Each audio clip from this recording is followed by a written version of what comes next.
Have you ever had that feeling, that there's more to reality than what we can see and touch? That maybe, just maybe, the world we experience every day is only half the story? Well, let's dive into that very idea. I mean, what if our five senses, the very tools we use to get around, are actually filtering out a huge chunk of existence? What if there's an entirely different dimension, a kind of parallel space that we're interacting with all the time without even knowing it? Today, we're going to explore a fascinating framework that says, yeah, that's exactly what's happening. We're drawing directly from the text On Space, or Kung Tianpian, written by the author Xu Feng of Life Qian Yuan. So we're about to explore a perspective that really challenges our basic view of reality. Okay, so first things first. We have to talk about the limits of our own perception. As the author points out, our senses operate in an incredibly tiny window. Our eyes, they can only see light waves between 400 and 700 nanometers, and our ears are stuck between 20 and 20,000 hertz. Everything outside of that, all the infrared, the ultraviolet, the ultrasonic sounds, it's completely invisible and silent to us, but we know it's there. And this quote just perfectly captures the author's argument.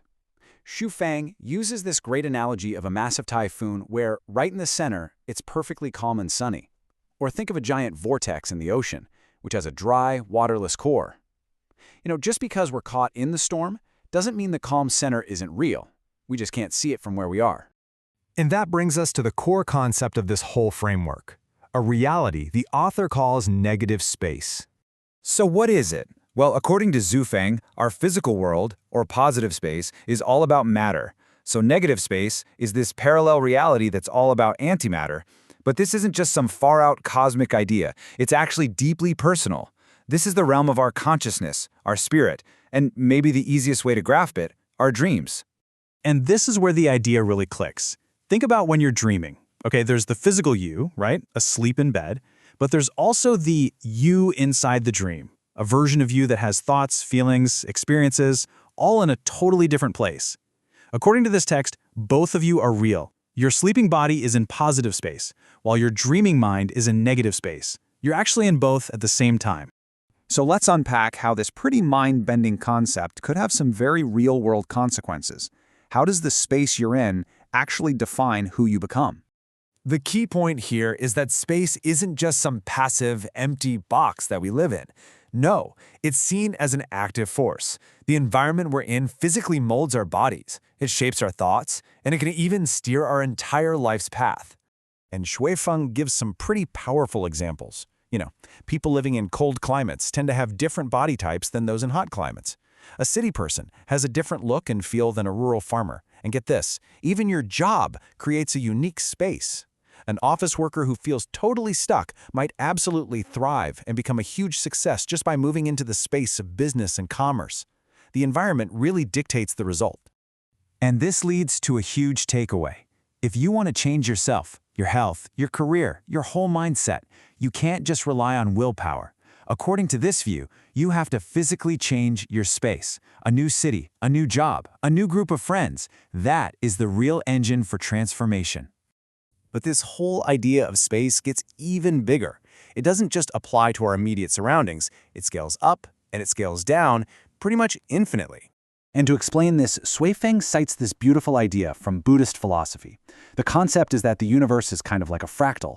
A whole universe could exist in a single speck of dust, and our entire universe could just be a speck of dust in some much, much larger reality. So you can think of it like this. Our universe is a world. Inside it, the Milky Way is its own world.